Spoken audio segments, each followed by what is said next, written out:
शुभ सकाळ सखींनो। आज बनवूया आपण गोड भात। तर बघा, मी बासमती तांदूळ घेतलेले आहे 1 वाटी। एका कढईमध्ये आपण गावरान तूप टाकलेलं आहे।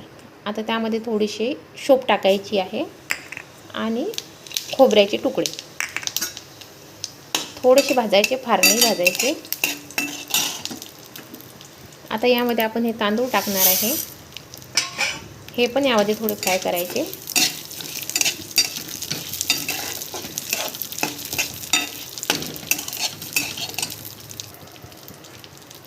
आणि आपण गरम पाणी केलं हे यामध्ये टाकूया।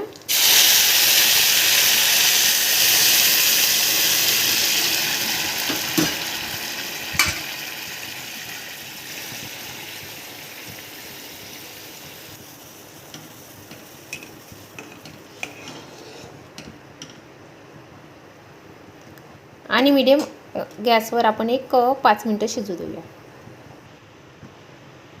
प्लेट ठेवून झाकून घ्यायचं आहे आपण। बघा, आपले तांदूळ 90% शिजलेले आहे। आता यामध्ये आपण सुकामेवा टाकूया, काजू, मनुके, बदाम, वेलची आणि गूळ। तर गूळ तुम्हाला जसं गोड आवडतं त्यानुसार टाकू शकता। आता हे मिक्स करू।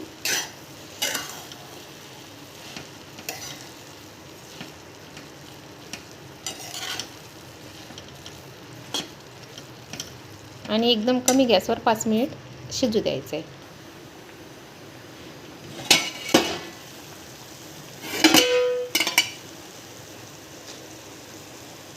बघा, हे फिरून द्यायचं आहे अधूनमधून थोडंसं।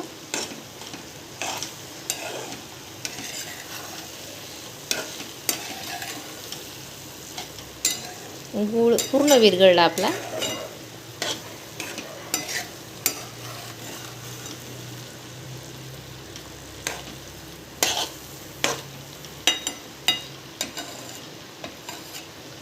बस 1-2 मिनिटं आपण झाकून ठेवूया।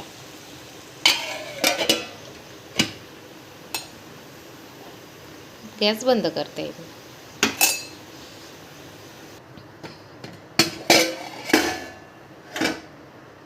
बघा, आपला गोड भात तयार आहे। आता याला काढून घेऊया। तर बघा, अशा प्रकारचा भात तुम्ही पण करा आणि बघा, चव कशी अशी वेगळीच आहे। आणि गुळाचा म्हटल्यावर एकच नंबर, आणि गुळ खायला केव्हाही चांगलं असतं। आवडल्यास लाईक करा, शेअर करा आणि सबस्क्राईब करायला विसरू नका।